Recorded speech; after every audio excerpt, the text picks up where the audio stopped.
কালকে Nifty fifty কীরকম behaviour করতে হয়। তো প্রথমত বলি, আমি বেশিরভাগ নিফটি ফিফটিতেই ট্রেড করি এবং নিফটি ফিফটির টপ 8 স্টককে আমি ফলো করে গেছি। আমার এরকম নেই যে ডেলি আমাকে নিফটি ফিফটিতেই ট্রেড করতে হবে।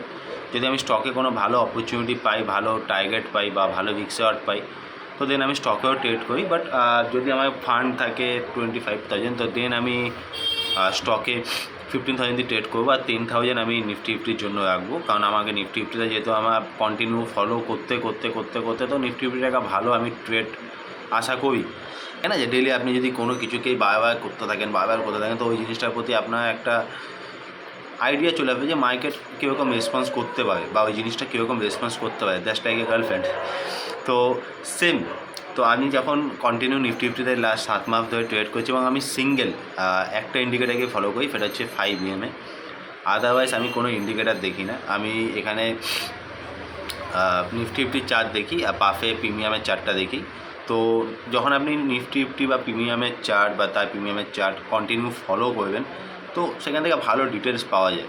তো দেখুন, পয়সা কামানো নিয়ে দরকার। পয়সা ব্যাঙ্ক নিফটিও দেয়, পয়সা নিফটি ফিফটিও দেয়, পয়সা ফিন নিফটিও দেয়। তো এক একজনের এক একটা ভালো ইন্ডেক্স থাকে, ফেভারিট ইন্ডেক্স থাকে। তো দ্যাট আমার নিফটি ফিফটি ফেভারিট ইন্ডেক্স। তো আমি নিফটি ফিফটিকে নিয়ে বলছি যে নিফটি ফিফটি আগামীকাল মানডেতে কীরকম বিহেভিয়ার করতে পারে বা আমাদের কীরকম প্ল্যান রাখা উচিত নিফটি ফিফটিকে নিয়ে। তো যদি আমি মার্কেট স্ট্রাকচার হিসাবে দেখি, নিফটি ফিফটি মার্কেট স্ট্রাকচার ভালো বুলিশ আছে। মার্কেট কন্টিনিউ আপসাইডে লেভেলকে ব্রেক করে উপর দিকে যাচ্ছে। তো এখানেও আমরা সেম প্ল্যানই রাখবো। তার কারণ হচ্ছে, আপনি যদি দেখেন মার্কেট এখানে ভালো ব্রেকআউট দিয়েছে, গুড ব্রেকআউট দিয়েছে। ব্রেকআউট দেওয়ার পর মার্কেট কন্টিনিউ এখানে সাস্টেন করেছে। মার্কেট লাস্টের দিকে একটু ফল হয়েছে, বাট মার্কেট তার প্রিভিয়াস লোকে কিন্তু ব্রেক করেনি। আপনি যদি দেখেন মার্কেট এখানে কন্টিনিউ প্রিভিয়াস লোকে রেসপেক্ট করে গেছে। এই যদি একটা লো হয়, মার্কেট ব্রেকআউট দেওয়ার পর, অলওয়েজ দেখবেন ব্রেকআউট দেওয়ার পর মার্কেট তার প্রিভিয়াস লোকে ব্রেক করছে কি না। যদি মার্কেট ব্রেকআউট দেওয়ার পর তার প্রিভিয়াস লোকে ব্রেক করে, তো সেই ব্রেকআউটটা সেরকম অর্থে ভালো গুড ব্রেকআউট হয় না। কিন্তু আপনি যদি দেখেন এখানে লাস্ট ক্যান্ডেলের লো কত আছে, 24,473। এটা দেখুন 24,478, আর এটা দেখুন 24,485। মার্কেট নিচ থেকে যে বায়াররা মার্কেটকে পুশ করেছে, ওরা কিন্তু পিভিএফ লোকে ব্রেক করতে দেয়নি। যেই মার্কেট পিভিএফ লোয়ের কাছাকাছি এসছে, মার্কেট কন্টিনিউ বুলিশ হয়ে গেছে। তো সেম ডে আমরা প্ল্যান রাখবো, যদি নিফটি ফিফটি কোথাও গ্যাপ আপ ওপেন হয়, যদি মার্কেট এইসব জায়গায় গ্যাপ আপ ওপেন হয়, ওপেন হওয়ার পর মার্কেট এখানে টাইম স্পেন্ড করে, তো আমরা টাইম স্পেন্ড করার পর মার্কেট যদি 11টা 11:30 পর একটা ব্রেকআউট আসে মার্কেটে, তো ভালো ব্রেকআউট হবে, একটা ভালো ব্রেকআউট হবে। ব্রেকআউটের সময় আমি প্রথমে অল্প কোয়ান্টিটি নেব। যদি ব্রেকআউট ভালো সাস্টেন থাকে, তো দেন আমি কোয়ান্টিটি অ্যাড করব।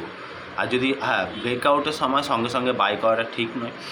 এখানে ব্রেকআউট হলো, মার্কেট একটু ব্রেকআউটের আগে, শুনুন, ব্রেকআউটের সময় ব্রেকআউটের আগে বা একটু মার্কেটকে সাস্টেন করা দরকার আছে। যদি মার্কেট সাপোজ এখানে ওপেন হলো, ফিল্ম ওপেন হলো, একদম ফ্ল্যাট ওপেন হলো এবং মার্কেট কন্টিনিউ রানিং ব্রেকআউট দিল, তো আমি এখানে ট্রেড প্লেস করবো না। কারণ এখানে ট্রেড প্লেস করাটা তখন ঠিক নয়। অ্যাজ এ প্রাইস অ্যাকশান হিসাবে বা অ্যাজ এ সাইকোলজিক্যাল হিসাবে কোনো ব্রেকআউটের আগে মার্কেটকে কিছুক্ষণ ওয়েট করা উচিত। আর যদি মার্কেট গ্যাপ আপ ওপেন হয়, আই হোপ মার্কেট এইসব জায়গায় কোথাও ওপেন হলো, তো আমি এখানে চট করে সেলিংয়ের দিকেও যাব না। মার্কেট যদি এই লেভেলে কোথাও এসে 5 EMA বানায় বা এই লেভেলে কোথাও এসে মার্কেট 5 EMA সেট আপ দেয় আমাকে, তো আমি ট্রেড প্লেস করবো বাইং সাইডে। কারণ মার্কেট কন্টিনিউ বুলিশ আছে। তো আমি ট্রেন্ডে এগেনস্টে গিয়ে ট্রেড নেব না, আমি ট্রেন্ডের সঙ্গেই থাকবো। হ্যাঁ, যদি মার্কেট এবার এই অর্থে হলো যে মার্কেট এখানে গ্যাপ আপ ওপেন হলো, এখানে গেল, এখানে গিয়ে আমাকে 5 EMA সেট আপ দিচ্ছে সেলিংয়ের জন্য, তো আমি সেলিংয়ের দিকে যাব। আমি তখন বাইংয়ের দিকে যাব না, আমি সেলিংয়ের দিকে ছোটো টার্গেট নেব, বাট আমি সেলিংয়ের দিকে যাব। তার কারণ হচ্ছে এখানে মার্কেট গ্যাপ আপ ওপেন হচ্ছে, তো যত বায়াস আছে না, তাদের এসএলএ কাছাকাছি মার্কেট ওপেন হচ্ছে, তারা পুশ করে মার্কেটকে উপরের দিকে নিয়ে যাওয়ার জন্য। আর এখানে যত সেলার আছে, তারা এসএল সঙ্গে সঙ্গে তারা শিফট করবে এইসব জায়গায় বা এইসব জায়গায়। তো তাদের মার্কেট যদি তাদের এসএলএ কাজে যায়, তাদের অবভিয়াসলি পুশ করে মার্কেটকে ডাউন সাইডে। তো এখান থেকে সেলিংয়ের একটা সেট আপ হতে পারে। আর মার্কেট যদি গ্যাপ আপ ওপেন হয়ে সাস্টেন করে দেন ব্রেকআউট দেয়, তো মার্কেট একটা ভালো বাইং অপরচুনিটি হতে পারে। আর যদি ফ্ল্যাট ওপেন হয় তো ওয়েট করুন, ওয়াচ করুন, অনেকক্ষণ টাইম থাকে, আপনাকে 10 মিনিট মার্কেট ট্রেডের জন্য ঠিকই দেবে। অ্যাজ এ বায়ার হিসাবে 15 মিনিটস ইটস এনাফ, আপনার পয়সা কামানোর জন্য 15 মিনিটস ইটস এনাফ। কিন্তু ওয়েট করাটা, সেটার জন্য হয়তো আপনাকে 2 ঘন্টা 3 ঘন্টা ওয়েট করতে হয়। দেখুন, দিনে 3টে 2টো ট্রেড নিতে হবে তার কোনো মানে নেই, একটা ট্রেডেও ভালো পয়সা কামানো যায়। আপনার কোয়ান্টিটি রিস্ক ম্যানেজমেন্ট ঠিক হওয়া উচিত। মেইন হচ্ছে রিস্ক ম্যানেজমেন্ট। সেট আপ ছেড়ে দিন, আপনার কোনো সেট আপ লাগবে না। আপনি 1:3 বা 1:2.5 রেশিওতে কন্টিনিউ ট্রেড করে যান, যেটা আপনার এসএল থাকবে। এসএলকে আপনি স্টিক রাখুন, ছোটো ছোটো এসএল দিয়ে মার্কেটে কাজ করুন, খুব একটা টাফ না। আলটিমেটলি কী হয় না, আমরা বড় লস করে নেওয়ার ফলে আমাদের মধ্যে সাইকোলজি হারিয়ে যায়। আমরা সবসময় তখন বড় টার্গেট, পয়সা ডবল। দরকার নেই। আপনি 10,000 লাগাচ্ছেন তো 8%, 800 টাকা প্রফিট করুন, 300 টাকা এসএল নিন। আপনি করে দেখুন, আপনি যেই ট্রেডে প্লেস করুন, আপনি 300 টাকায় ল অফ হাফলাম নিয়ে এক্সিট করুন।